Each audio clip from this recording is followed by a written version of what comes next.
Good morning. Gospel reading is from the book of Mark, the 11th chapter. You can find it on page 922 of your pew Bibles. The reading is, "When they were approaching Jerusalem at Bethphage and Bethany, near the Mount of Olives, he sent two of his disciples and said to them, 'Go into the village ahead of you, and immediately as you enter it, you will find tied there a colt that has never been ridden. Untie it and bring it. If anyone says to you, 'Why are you doing this?' just say this, 'The Lord needs it, and will send it back here immediately.' They went away and found a colt tied near a door outside in the street. As they were untying it, some of the bystanders said to them, 'What are you doing untying the colt?' They told him what Jesus had said, and they allowed them to take it. Then they brought the colt to Jesus and threw their cloaks on it, and he sat on it. Many people spread their cloaks on the road, and others spread leafy branches that had been cut in the fields. Then those who went ahead and those who followed were shouting, 'Hosanna! Blessed is the one who comes in the name of the Lord. Blessed is the coming kingdom of our ancestor David. Hosanna in the highest heaven.' Then he entered Jerusalem and went into the temple. And when he had looked around at everything, as it was already late, he went out to Bethany with the 12. Here ends the reading, the gospel of the Lord. I want to explain what comes next. The text that we heard read, Mark chapter 11, verses 1 through 11, talks about Jesus' triumphal entry. People waving palms, people putting their coats on the ground as Jesus enters this city, Jerusalem, triumphantly, as king. Blessed be the name of the Lord. But as we've alluded to, as many of you already know, that wasn't what really happened. That excitement, that joy, that exuberance that people felt quickly turned on a dime because things didn't turn out as expected. Things turned out very, very differently. This person known as Jesus, the expectations people had for him, well, they weren't fulfilled. In fact, nothing that they thought would happen actually happened. Which meant that everything people believed about this person named Jesus was called into question. To be honest, that's kind of what we remember during Holy Week. It's not something that we do Monday, Thursday, Good Friday, and Easter because we do it every year, but we relive it, we re-experience it because we also need to re-experience and relive some of the questions that were brought forward to those who were around Jesus. They thought he was Messiah. They thought he was king. They thought he was going to come in triumphantly and everything would be good. Everything would be great. But then he was arrested. Then he was beaten. Then he was hung on a cross, and then everybody was forced to ask the question, who really was Jesus? That's the question that we are forced to ask ourselves during Holy Week. Who is Jesus? Who is this guy that did miracles and taught and ended up being arrested as opposed to being triumphant in Jerusalem? We're about to see a skit, a play, so to speak, of which you are players. You are the jury when we see Jesus on trial.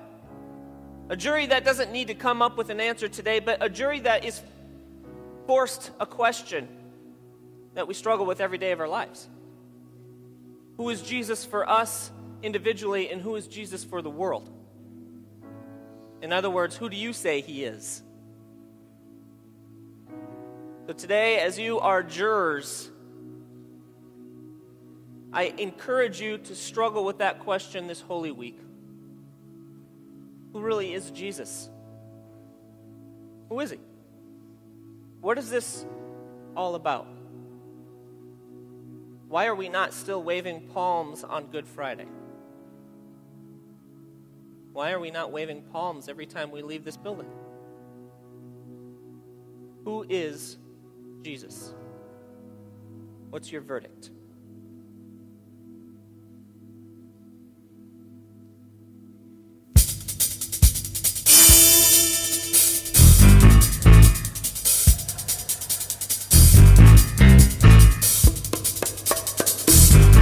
All rise.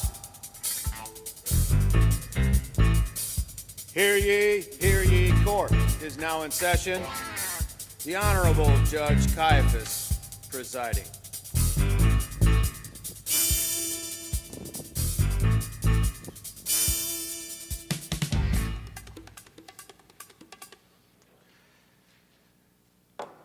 You may be seated.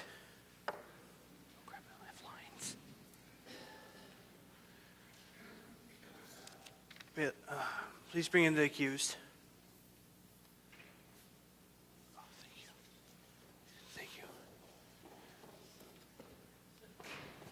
Bailiff, could you please read the charges? Yes, Your Honor.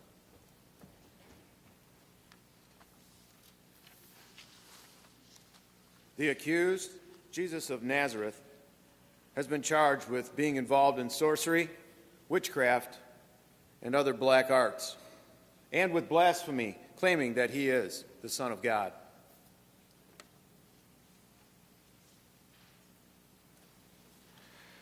Thank you.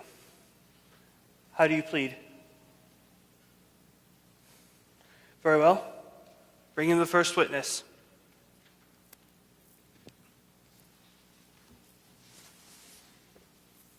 Please state your name and occupation. Shouldn't I swear on something? We've been over this already. Just do as I tell you. Your name and occupation. Joanne, I'm a pig farmer. You do a good business raising pigs? Used to. Well, how do you mean? Well, we did fine until he came around. By he, I'm sure you're referring to the accused. Yes. Well, what did he do? Well, there's this area near the Sea of Galilee where we like to keep our pigs. They have good mud there. Why don't you keep your pigs closer to your house? Ever smelled a pig? Anyway, at this time, there were these two crazy guys. I mean, crazy. They used to yell at people who walked by and cut themselves with rocks. The town tried chaining them once, but they only broke the chains, so everybody just tried to leave them alone. Anyway, one day, Jesus, and some others come up with this boat. Moment they set foot on shore, the two guys run up to them and kneel to him. So you're saying that they knew him. They even showed him honor by kneeling down before him. Yes. Go on. Well, next thing you know, sis-ba boom, the two guys are right as rain, and my pigs are acting crazy. Well, how do you mean? Well, they were biting each other and trying to trample each other. Everything got so crazy, they up and ran themselves off a cliff and drowned in the sea. And you witnessed this yourself? Well, no. My servants, they came in. I mean, yes, ma'am, I saw the whole thing. Yep, an eyewitness. And now you have no pigs? I got nothing, and it's all his fault. How do you think he was able to do this? Well, only thing I can figure is he obviously got some connection to the spirit world. But these guys, they responded to him like he was their master or something. So are you saying that he's the master of demons? Well, I don't know if I'd go that. I mean, yes, he has to be working under the power of Beelzebub. Thank you. No further questions. Anything you'd like to add? Okay. Just let me know when you want to speak up. Next witness.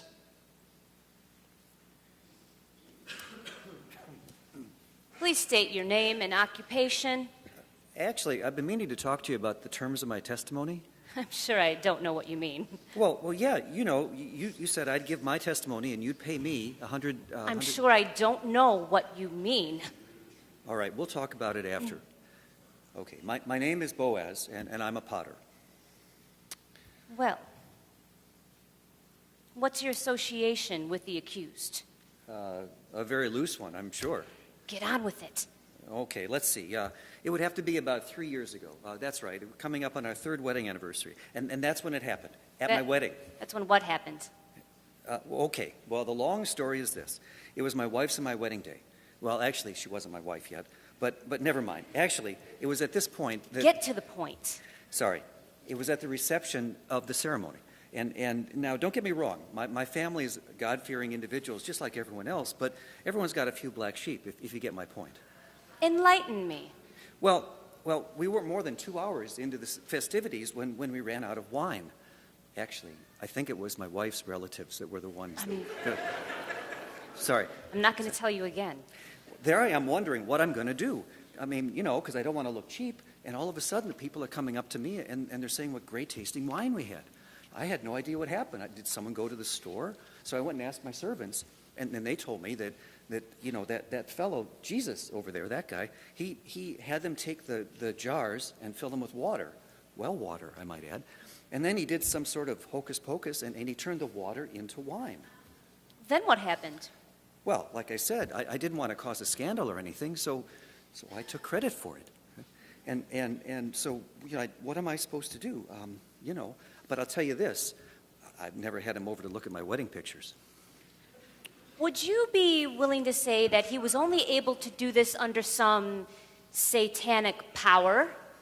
I don't know any other explanation. I mean, I like a good sleight of hand as much as the next guy, but turning water into wine, I mean, that's just plain creepy. Thank you.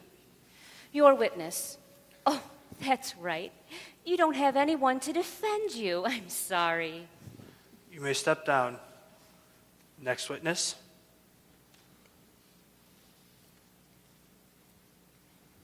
Please state your name and occupation. Lazarus Weaver. And what is your association with the accused? Look, I don't want any trouble. Neither do we. We just want the truth. Now answer the question. He's been over to my house a few times. And? He raised me from the dead. What did you say? He did what? Raised me from the dead.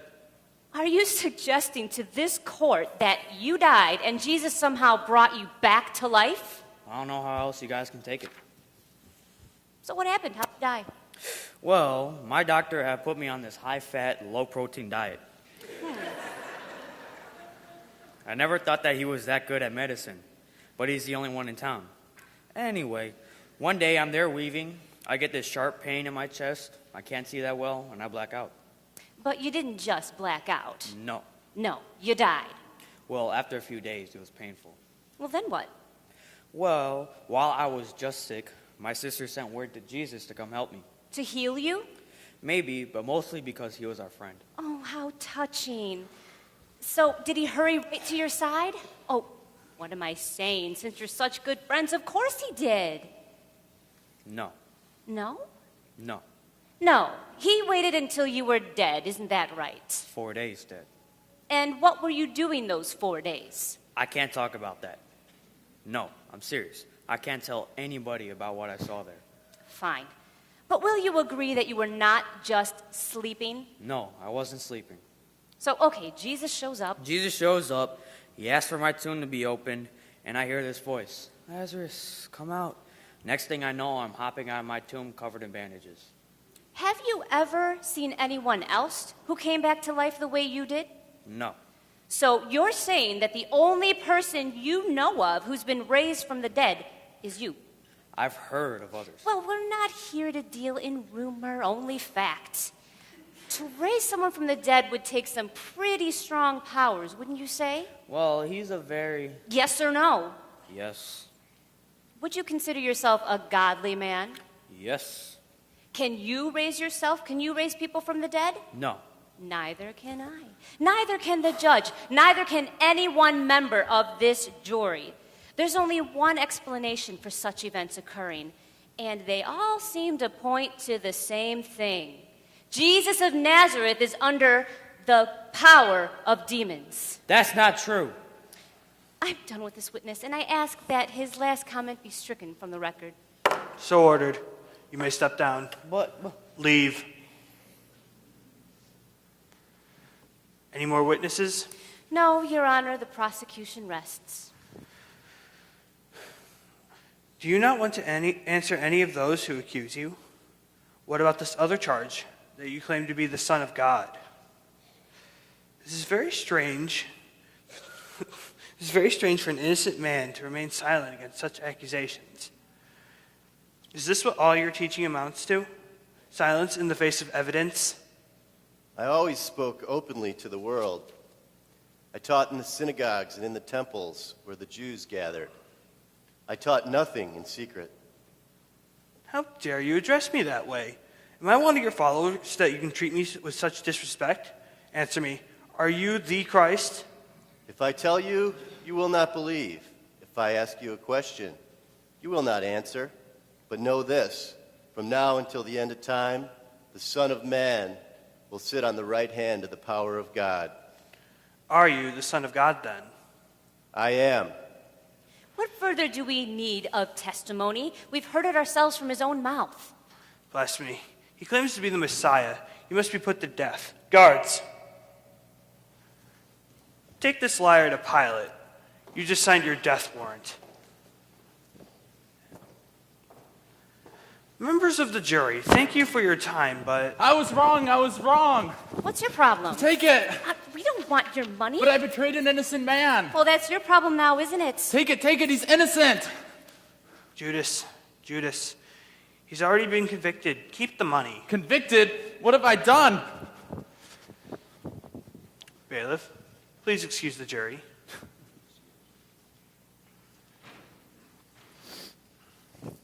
What am I supposed to do with this? We can't keep it. It's blood money. Oh, so what should we do with it? I don't know, but we must get rid of it. Are you sure we're doing the right thing? People like this Jesus are a dime a dozen. Yes, right now it's a big deal, and maybe we bent the rules a little bit to get what we wanted. But trust me, a year or two from now, nobody will even remember his name. Now come on, let's finish this. Lost, everything is lost, and everything I've loved before is gone. Alone, like the coming of the frost, and a cold winter's chill in my stony heart. Where were you when all that I've hoped for? Where were you when all that I've dreamed came crashing down in shambles around me? You were on the cross.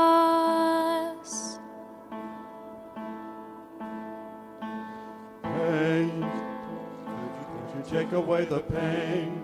If I find someone to blame, would you make my life much easier?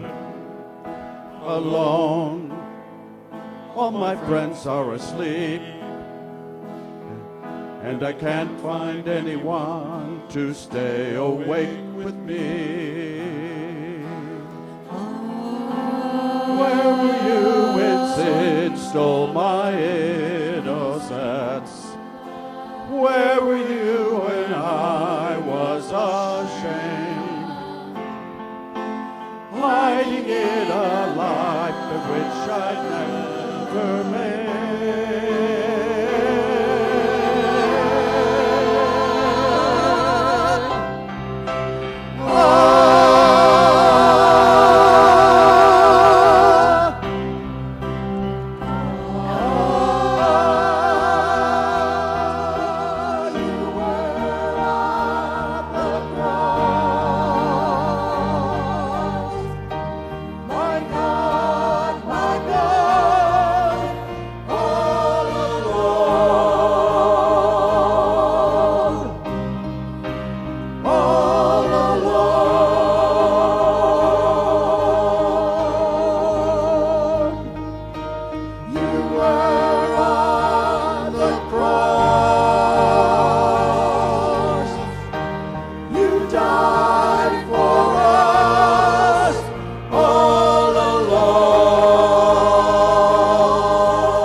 die.